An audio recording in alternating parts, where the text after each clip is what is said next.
Hello. Welcome to Truth Be Told Transformation. I'm Bonnie Burkert.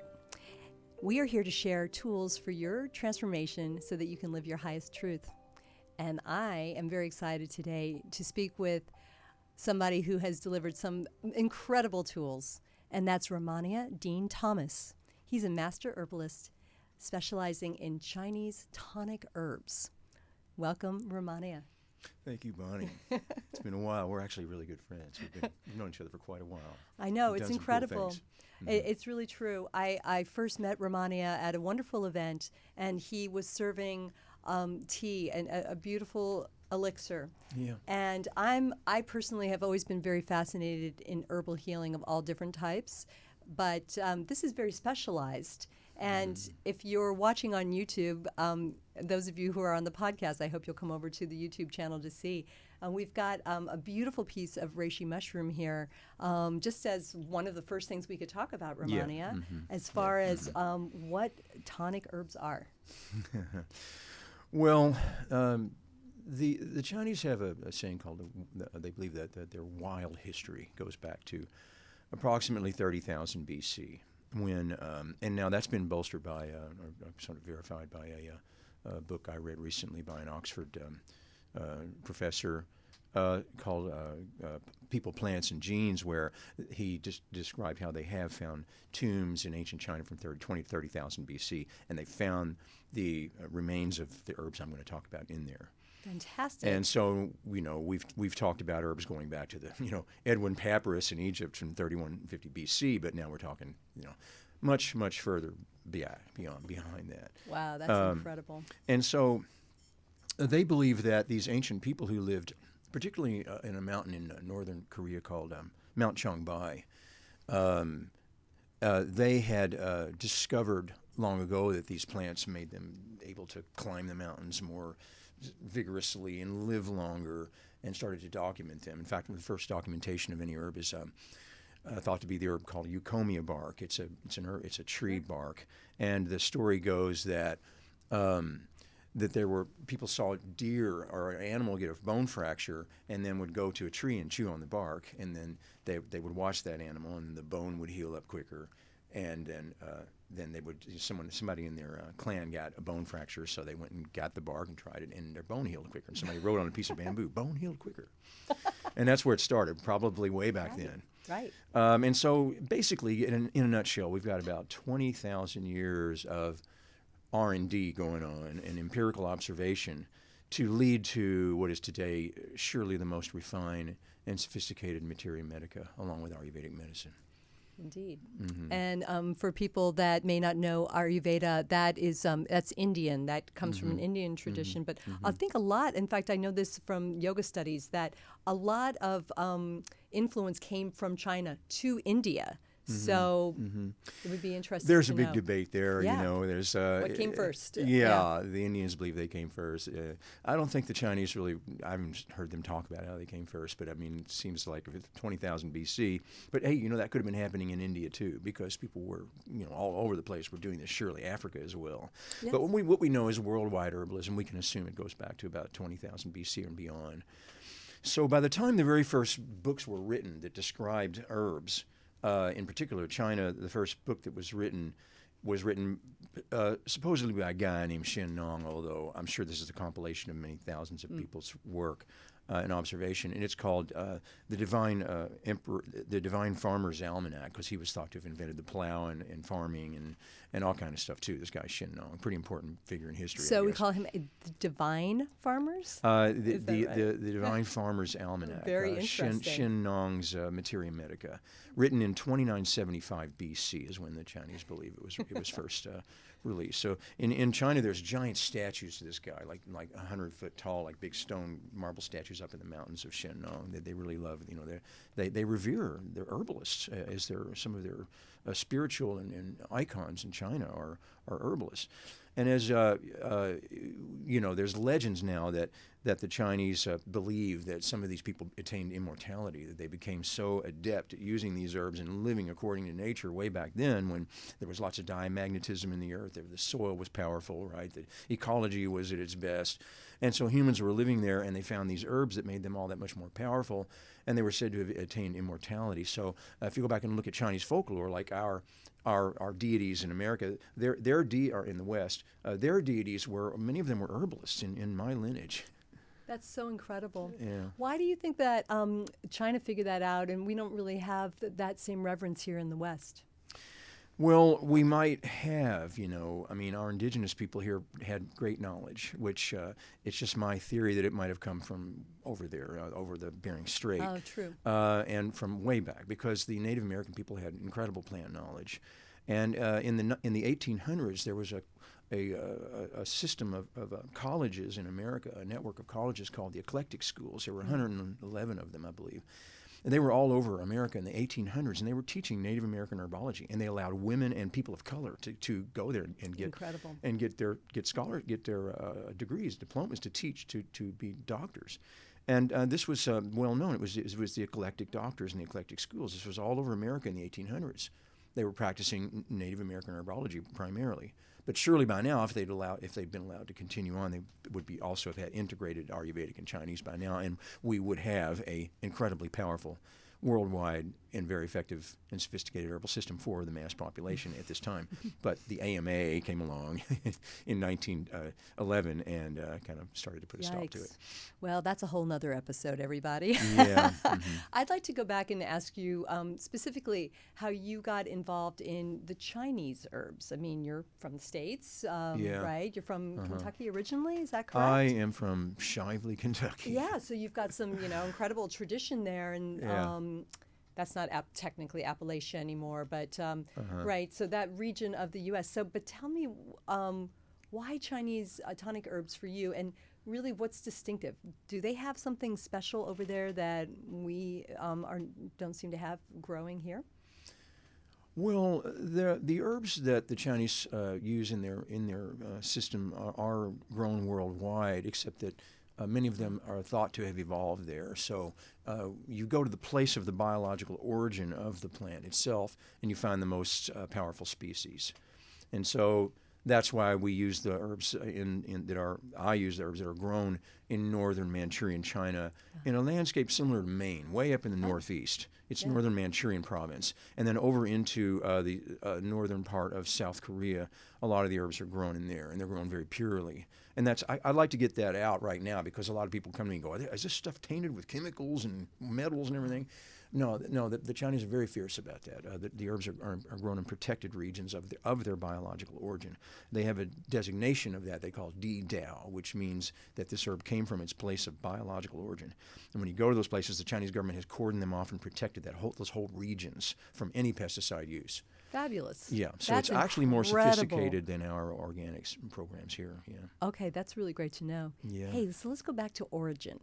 So once I saw a lecture with you, and Rehmannia has all kinds of amazing talks, classes. You'll find out more on his website, which we're listing for you. And now you told me about the origin. How that it is thought that some mushrooms came here. Yeah. Right? Well, okay, mycologists are the body of scientists that studies mushrooms. And they will pretty much agree that the mushroom family is extraterrestrial. They do not appear to have earthly biological origins. And so I'll show you my mushroom, my Rishi that I found on a tree in Louisville, Kentucky, walking down the road. Really? I was parked my car on Cherokee Road, and got out and looked down, and this thing was on the tree, and I just went and broke it off. And this was like 5 years ago. It's still good. It's beautiful. Maybe longer Looks than like that. a flower. Yeah. And that's reishi. This is a reishi mushroom. So this herb is very, very important in our discussion, and it's also very important in Chinese herbology. It's considered the most important herb of all. It has two primary claims to fame. One is it's an immune tonic. So you know what that implies right now. We need to be building up our immune systems, and it's pretty much a given that anything we can take right now to build antioxidants in our blood and general immunity is important. But also it's known to affect spiritual alchemy. It's to affect the mind, to kind of see a reverence of life. And that's what we've really got to do in our civilization right now, is open up that, kind of plug back into that reverence of life. And so now let's go to some of you talked about the origins. This is what's fascinating to me about this. The mushrooms, as we know about psychotropic mushrooms in particular, and this is not psychotropic, but it causes your mind to just kind of become part of the all again. You're no longer, I'm in my little ego. You're like, oh, wow, this whole thing is like, I'm part of it. It's great. And so the Chinese have a saying, goes way back, that Rishi initiates benevolent cycles of health in your life. Like benevolence starts to occur when you take it. And it did for me. It did for me. I discovered it in 1998. I was really down. I was searching for my soul. I thought I was possessed, and I read all the religions. And every time I would finish a religious book, I would close it and go, yeah, I feel better. And then within a month or so, I'd be kind of like back in my little anger and all that. And it was this, and I'd been praying. In 1998, I met my teacher, Master Herbalist Ron Teagarden, and he had these all over his parlor. And something just told me to take it, so I started taking a lot. It's about 3 times the recommended amount on his bottle. And it was about the 5th day, I woke up and my light in my room was different. It was just that there were little mycelial strings of light, everywhere. And I said, oh my God, the oppression is gone. And my whole life started to change dramatically. The oppression was gone. I mean, it isn't like we have challenges, we have karma, we have baggage, we have psychic and spiritual baggage, we have past that we have to deal with. It isn't like you can take a secret pill and make it go away. But what it is you can take something that makes you see it from a benevolent viewpoint, and you can start to deal with it in a way that it takes away that negative stamp that you feel is holding you down, It's true. And so that you can start to deal with your dharma, your karma, your destiny in a way that is more trusting, more positive. And this mushroom seems to do that. And so this is indicated in why the Chinese civilization was so advanced way back. I mean, there's a book called Robert Temple called The Genius of China. You can get it for $3 on, used on Amazon. And it's a picture book of all the stuff they invented. The Chinese invented everything. But their medicine, they consider to be their greatest gift to the world, their herbal medicine, because it goes back to the very origins of their people. Their deities were doing it. And that today, the Chinese government protects it and honors it, and they have recently dedicated it as a gift to humanity.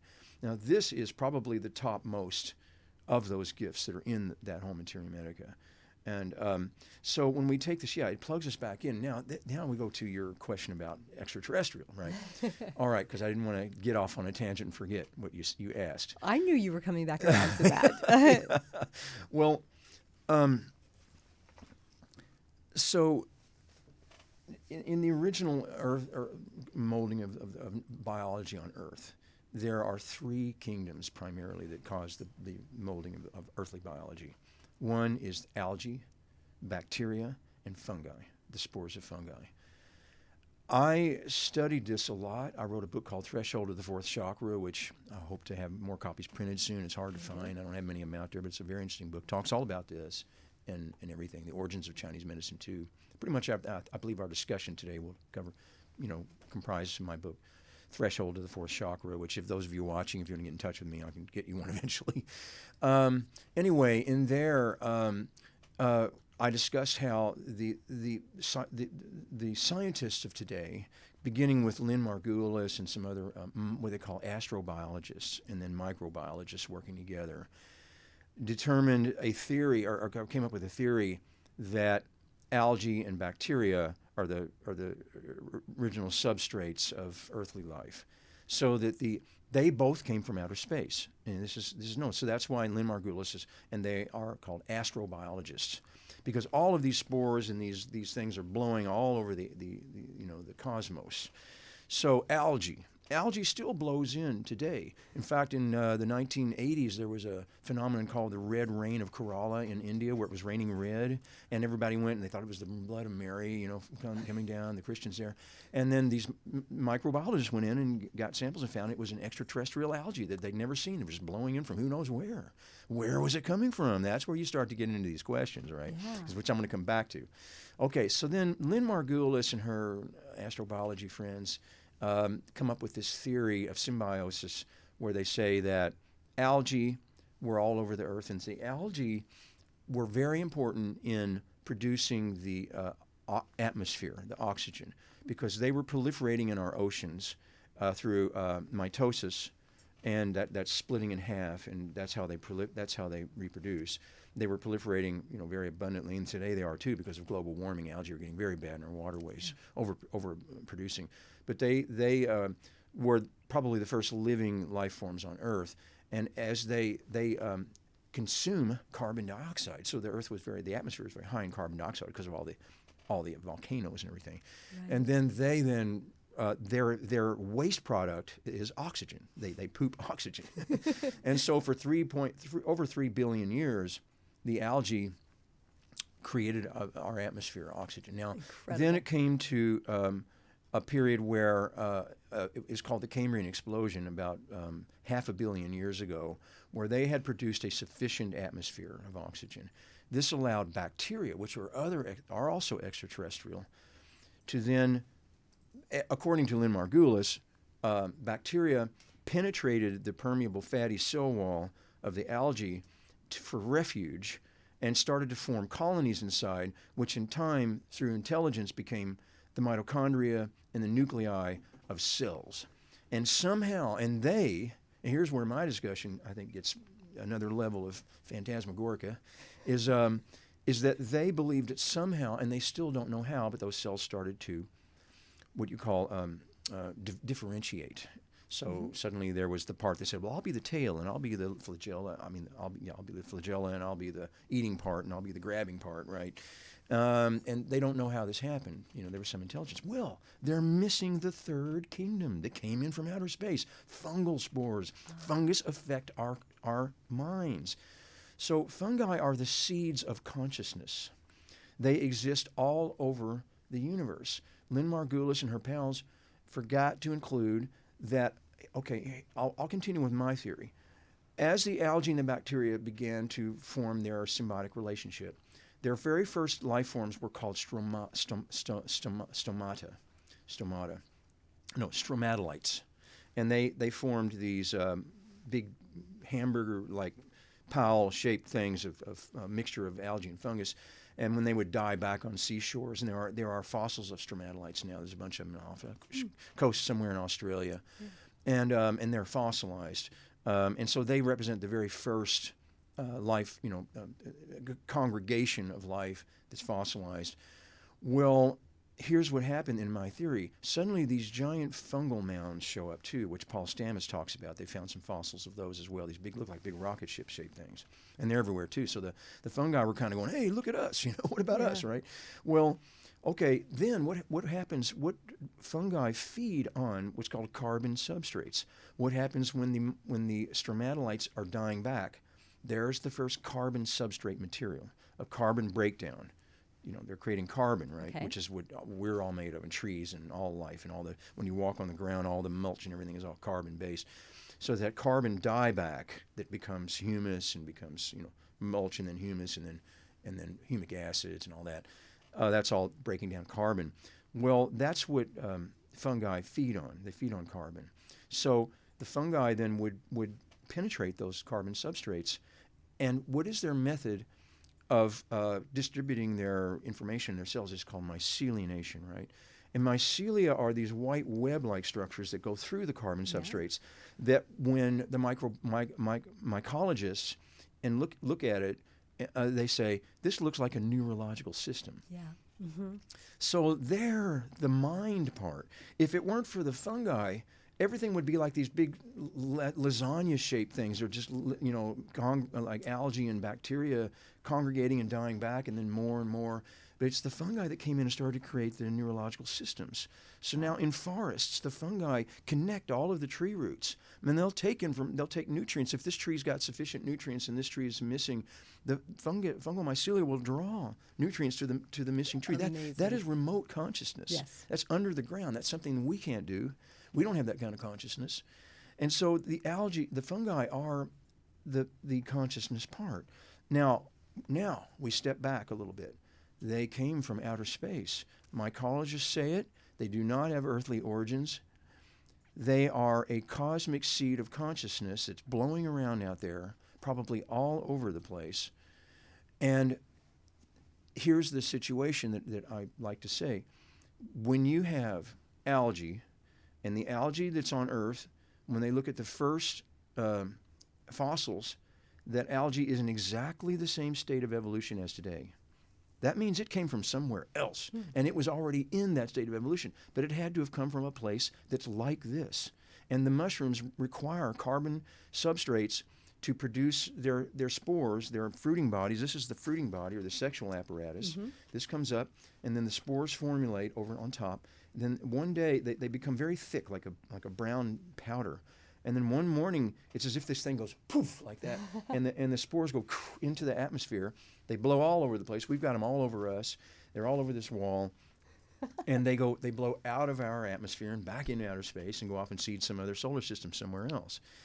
Incredible. But here's the thing: is that for this thing to form, it's mycelia and it's all this, and it has to have a carbon substrate that requires the same oxygen, the same moisture, the same sunlight, as we have here. Which means planets like this are everywhere. They have to be, because of these things travel between all of them. And there was another microbiologist named his book was called Eating the Sun. I really liked this book, but it was some common sentence he had somewhere that I lost track of. I wish I could find it again, where he said, scientists all agree that the concept of the pine tree, the apple tree, the cypress tree, is a universal cosmic phenomenon. Because you go back to those 5 basic gases that start everything, they are going to congeal in certain ways that create the substrates that wind up creating algae, wind up creating bacteria, wind up creating fungi. They get together on another plant, they form conscious beings. Oh my God, it's so incredible, and so much to process there. There really truly is. So, okay, are you telling us that we need to be consuming these mushrooms? Yes, absolutely. To stay, our perfect wellness. And you can tell us a little bit about, is it the 3 treasures in Chinese medicine that help us understand body, mind, spirit, right? Yeah, exactly. Okay. Well, the first part of that question, yes, absolutely. I believe that the sooner that we can get everybody taking reishi, it is harmless, it is completely beneficial, it helps your immune system, it has no negative side effects known with its use. But it does, kind of like when I talked about the mycelial network being the way that the neurological system functions, yes. It's like we kind of plug back into that. And we must do that as a species. I believe any planet, when a species comes along that's as intelligent and as mobile and as adaptable as humans are right now, and we rediscover whatever it is that they've got that affects our mental alchemy, we replug and we start a new phase of our evolution as a species. One that is connected to our planet. What happens if we don't do that? Our planet is in peril. I think we're seeing it right now. It's imminent. Yeah. We must. We no longer have a choice. I agree with you. So this is beyond simple nourishment. I mean, this is truly about a heightened well-being, again, multi-level. So this is not just putting mushrooms on your pizza, everybody. I mean, this is very, very specifically. You can do that too. That's true. They'd probably taste really, really good. Those I'm not sure they have a whole lot of. Yeah. I mean, people are very interested in mushrooms these days, right? There was Fantastic Fungi, the film. I don't know if you happen to have seen Paul that. Stamets. Right. Oh, but I love it that guy. people are wide open to hearing about this. And I just think that these specifically are fascinating and have had firsthand experience with this. I remember when the fires were burning around Los Angeles and our air quality was really bad a couple of years ago. Rehmannia put a note out to everybody on his socials. I will make it very reasonable for you to get my lung tonic to help us through. And I know I brewed the herbs, so it's a large pot, and you put it in, you brew it for 12 hours or maybe 8, and it's in your refrigerator, and I mean, it tastes fine. You're not doing it for the taste. But truly, it's not bad, though. It's truly just the nourishment on multi-levels. So talk to us a little bit more about and then I haven't forgotten your question about the 3 treasures, when we can kind of finalize with that a little bit.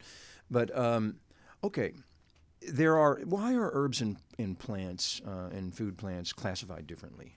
Because our food plants come from what we call annual cultivars. So we plant a seed that's oftentimes been cultivated, now genetically manipulated quite often. We plant that seed in the ground, and it is genetically designed to produce a fruit or a tuber or a stalk or a flower within a certain amount of time. And then within a few months, so that then it very rapidly draws the nutrients up and water up from the ground. And this is still soft and pliable, so we can then pick that carrot and we can chew and masticate and salivate that. And humans only have a 24-hour, transit time for food, so the cellulose has to be pretty soft, and we have to be able to masticate it, break it down, and derive the nutrients out of it. And then, the next meal, same thing. Cooking a little bit is helpful because it can also even further break down the cellulose to make it easier for the body to digest. But then, of course, when we overcook, we kill a lot of the properties. So there's a very delicate line there, warming things a bit, eating a pretty high raw diet, but warming things sometimes. Certain kinds of starchy foods need to be warmed and eaten hot, and cooked a little bit. And then understanding how fats metabolize and everything. But those are all carbohydrates. Fats and starches and sugars are all carbohydrates. It's a matter of how they're metabolized. And so we get all that from these annual cultivars that we can eat and digest and assimilate the nutrition very easily. And so that's our food. And as I said, that's been manipulated quite a lot to be sweeter, easier to digest, more proliferant, and now to genetically modified quite often to be able to fend off invasive parasitic organisms. Yeah. So that's that. Now, but herbs are classified differently because herbs come from plants called perennials. So a perennial plant means it grew in the Mojave Desert or wherever it came from, and the most potent herbs are oftentimes found growing in inhospitable places. So you've got this plant that is managing to survive the winters, the summers, the spring, hot, cold, freezing in one day, like out in places like the high desert. Those plants can survive all those elements in a day. That means they had to develop more complex genetics and adaptive mechanisms to survive the hot part, the cold part, the wet part, the dry part. And so they become much more complicated inside. And then also, as they become perennial, their stalks need to start to develop. So when they're first born, they're succulent and pliable. But then come fall and winter, they go. Their genetics go, hey, we got to harden ourselves because this winter's coming. And so the cellulite turns into what's called lignin. It's like wood. So now the herb has a wooden stalk, and all of those much more complicated nutrients and some of its genetics and all are ensconced inside that cellulose. And if we then tried to cut a piece of this and chew on that lignin cellulose, our body cannot necessarily break that down and assimilate those nutrients. So what long ago with the Chinese and the Ayurvedics and many indigenous peoples figured out was that they saw that the stomach looked kind of like a pot of tea. And they said, well, if we eat food, it's kind of got to go into this pot of tea and break down. Well, maybe if we put it on the fire on a flame and in that pot there, and that's like the stomach, and broke that wood down and drank the essence, what would happen? And that was something that was a quite an important discovery for humanity. Amazing. And right? so, but then when they found out that they would, boil the herbs and break open that cellulose and release those more potent nutrients, more complex polysaccharides, polyphenols, beta-glucans, all this stuff, they found that those nutrients weren't hurt by the heating because they're called extremophilic nutrients, extremophiles. Extremophilic nutrients go back to those origins of the extraterrestrial origins, when spores and algae and other things came in on meteorites and it was burning, and these things survived. That's right. Otherwise, and algae was in blocks of ice. That's how it arrived here, probably for bajillions of years out there somewhere in the floating around. How did it survive that long? Because they're called extremophilic. And so these nutrients that this plant takes up to adapt itself to the extremes are derivative of those extremophilic early origins. That's why when we take this stuff, it increases our adaptability, our resilience, right? Our ability to handle stress, to fend off disease. to heal a wound more rapidly. Our food doesn't have that stuff in it. So that's why it's really important to combine both. Yeah. Living food or very as close to living as possible, and really, potent and properly extracted and properly combined combinations of herbs based on the wisdom of the ancient materia medicus. Extremophilic. I think that's the name of my new band. I like that, yeah. No, it's incredible. I mean, how aspirational, ultimately, right? I mean, just looking, this has been a biology experience here, really getting back down into biology. But we want to have some basis for an understanding, and this really helps us get to the core of what we're eating and what our planet is providing for us. Yeah. I feel like there's something, it's almost like this is further to me, affirmation that these plants were put on to this planet for us. Well, in a way, they want us to partake of them. They want us to distribute their seed. They want animals to, consume their fruit, and then the seed passes through their digestive tract and winds up in their feces somewhere else. Yeah. That's what it's all about for them. They want bees to go in there and fondle and get that sweet stuff because their pollen gets all over them, and they shake it off somewhere else. So we're doing it for each other. Yes, indeed. They want us. The trees want us to wake up to our divinity, to understand them. But when the tree drops its walnut, it doesn't say, "Well, only monkeys can have that one." It doesn't do that. Yeah. Right? And we shouldn't be doing anything like that either. But the smart ones pick it up, right? And maybe we've gotten away from it because it's too easy to go to the store and just get something. I mean, which, of course, in a lot of instances we have to. I mean, we live in a city, so understandable. But it's there's always a trade-off.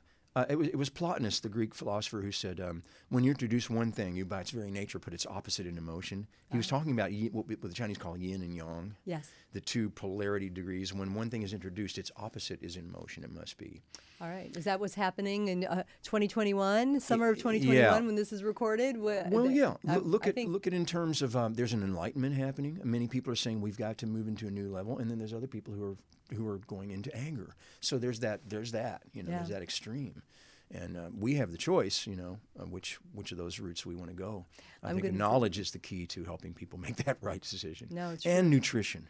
Well, right. I was going to say, I'm bringing it back to your early days of discovery with this. And you mentioned the word anger. And I think there's a lot of that going on out there, unfortunately.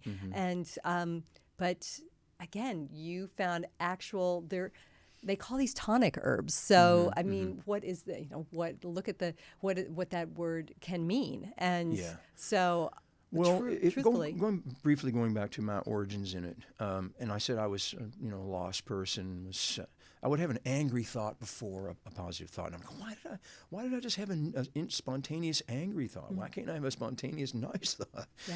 And I was just going through that thing that I think a lot of young men in particular go through, where you just you're fighting this inner anger, and you're trying and reading all those books and reading all of the Dhammapada, Bhagavad Gita, the New Testament, everything, trying to figure out Tao Te Ching, what's going on with me. And then it was Tonic Herbs, it was Rishi that made the change. But it came when I made a prayer. I made a prayer in 1998.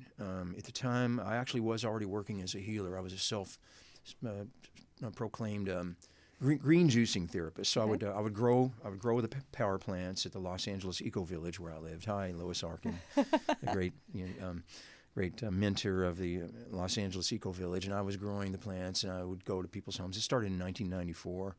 I'd go to people's homes who had cancer and was making them green juices, and just really, they would have many benefits from that. But at one point, I had a woman who had an autoimmune disease, and I went into a meltdown because she said, look, your green juice is I feel better, but my legs are freezing up worse, and the doctors are telling me not to stimulate my immune system. And something in me said, I just can't understand that kind of logic. There's got to be some other explanation for how we can help this woman with that, and by at the same time not suppressing her immunity, because she could wind up getting the flu or something and dying from that. So I made a desperate prayer, and I was in the morning, and I was waking up in my bed at Eco Village there, and I looked at my ceiling. I had this green ceiling with lots of cracks in it. I painted like lime green. I was looking at it, and I said, God, give me a teacher. I need a teacher. I need a, and then I set these conditions. I was like, but I want to learn the deepest thing there is. That's it. And well, that very night, I went out to play some guitar somewhere. I play guitar as well, and I went to play at the Besant Lodge. Annie Besant, one of my major heroes. If you don't know about Annie Besant, go to Wikipedia and read her life story. Yeah, it is fascinating. incredible. Yeah, and I was going to speak in a chapel that she created in the late 1800s up in Beechwood. That's still Yes, there. my Beechwood neighborhood. Canyon. Oh, you know where the little Besant chapel? Right around the corner. Okay, I was asked to go there and play guitar in the year 1998. The night of the morning that I prayed for a teacher. I played my guitar. There's about 10 people there. And then after I played, they said, now, folks, Master Herbalist Ron Teagarden is here to speak. And I was like, here comes this guy through the crowd. And I'd known of him because I had his book that I bought in 1986. I bought his first book after going to China. I went to China with my then Chinese wife, which we won't go into all that detail. But I really started Tonic Herbalism in 1986 in China, in 1985 and 1986. So there he is. There's the guy who wrote the book. And I said, sir, I'm a fan. He said, come tomorrow. And I went the next day. And he made me his apprentice for 8 years. Oh, that's how I learned this. Such a beautiful traditional story. 8-year master pupil apprenticeship. That's what it is. You have to do in our lineage, is to be, to really be real, And I'm so fortunate. This guy from Shively, Kentucky, man, playing hillbilly guitar in the Besant Lodge, and suddenly I'm. Your prayer was answered, Rehmannia, and yeah. I will say he is the real deal, everyone. So I hope you have a chance to connect. There's so much more to talk about. Would you like to leave us with any parting words? And How much time do we have? Oh, I don't know. Tony Sweet is producing this Tony. episode, and he's letting you roll. Okay. You asked about the 3 treasures earlier, so Yes, we I should always talk like about to that. make sure I keep context with your please. questions. Okay, the 3 treasures are the 3 energies of life, the 3 foundational energies. According to, in our lineage is called the Gate of Life. It is a lineage that focuses on tonic herbs from China. It is started in 3000 BC, and in that time they developed this philosophy called the 3 treasures. And they found, after determining that there were these 2 forces called yin and yang that hold everything together, that create the dynamic interface that is evolution, then they recognized that living organisms have 3 energies. One is called Jing, and that's the body itself, the cells of the body itself, and its capacity to reproduce. So that's where we have all of the sexual energies and everything, and the actual body itself is called Jing. The second energy is called Qi. That is the animation, the sunlight that we absorb through the food. We gather that Qi through what we eat and through the sunlight and through the breathing that gives us animation to function, to metabolize the food, the Qi that we've gathered as food into energy. We call ATP, right? Adenosine triphosphate, right? That's what we're using right now to move. That's all Qi. So we would simply call it our daily energy needs. Jing, the body itself, Qi, its ability to be animated. And then the 3rd treasure is called Shin, and that is the spirit. What do we give back? What do we radiate back out? Our auric field, our kinetic energy back, right? Our electricity. That is Shin. Now, I think I feel so fortunate to have made that prayer that night in 1998 and to have been given a system of healing and learned over 8 years with the master that places a 1/3 of its emphasis on our spiritual health. And I'm very, very grateful for that. I would love to help everybody have a robust body, vital sexual energies, live a long life, have a nice shape, good, nice skin, all that. Great, fine. I'm happy to do that. But if the spirit part weren't there, that would just be materialism. I wouldn't be interested. I really wouldn't. And so we tonify those 3 energies to be in harmony. The word tonify comes from a Greek word meaning to tune the strings of an instrument into harmony. Amazing. I love that word. I love it's that word. It's maybe my favorite word in existence that humans have developed. Tonify, to tune the strings of your instrument. Your instrument is unique. And we are Taoist in our approach. And Taoism is not a religion. It's a philosophy that says you are a unique organism. Even if you had a twin who was born a minute after you, you're still different. You still have different past lives. You have different karma from those past lives. Yeah. So you're not going to be exact carbon copies of each other no matter what. That is your uniqueness. That's your Tao. what the Chinese did over those thousands of years was they found ways for us to understand our commonalities within the Tao and how we can help each other tune our instrument perfectly.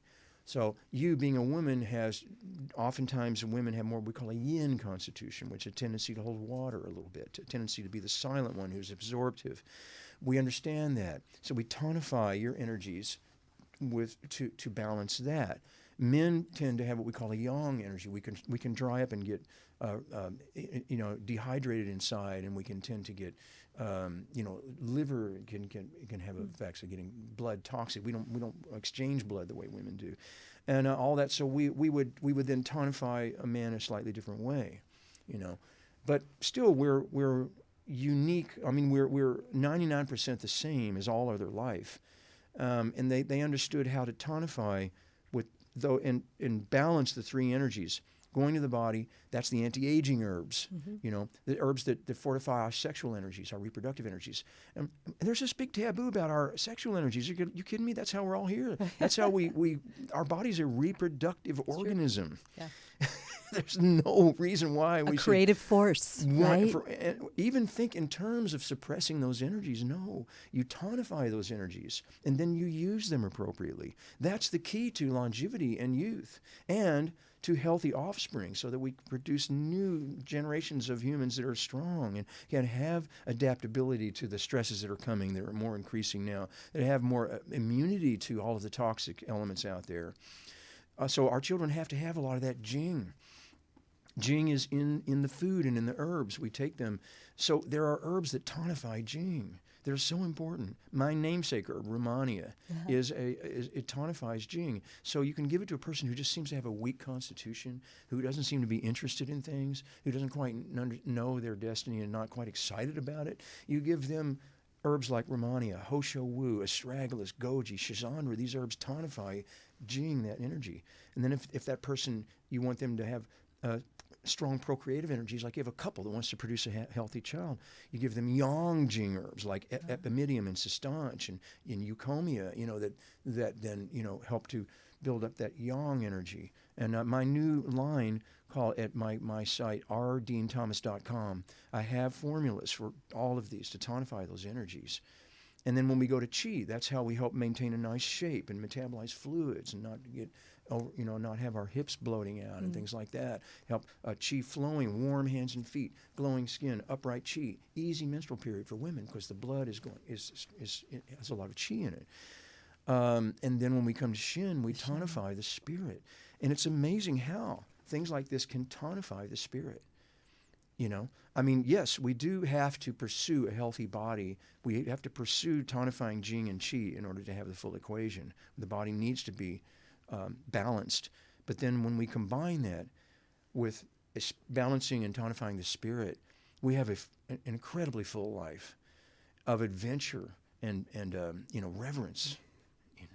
It's so beautiful. And if that isn't transformation, I don't know what is. And that was my goal with the show, is to let people know some of these incredible formulas that exist for us. They're right here. They're not just from China. They actually, some of them grow here. And Rehmannia, thank you. This is just an absolute rich legacy that you've studied, that you've mastered. Well, I probably can't ever say that anyone would master something as ancient as this, but it is a true reverence. And I know I'm a big fan both of what you're offering and you yourself. So, Bonnie, thank you. Thank you. I'm so glad you've been here. And again, website, give that to us one more time. rdeanthomas.com. All right. It's all right there. It's my own new line of connoisseurs herbal formulas based on the wisdom of the Chinese Materia Medica.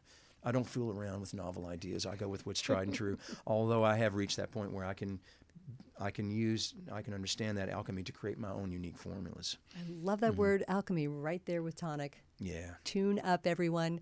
Thanks so much for watching Truth Be Told Transformation. I'm Bonnie Burkert, super happy to be here sharing some fascinating people that have really dedicated their lives to helping us find ways to transform for our highest truth. Speaking of truth, Truth Be Told with Tony Sweet every Friday. Be here now. Thanks for watching and listening.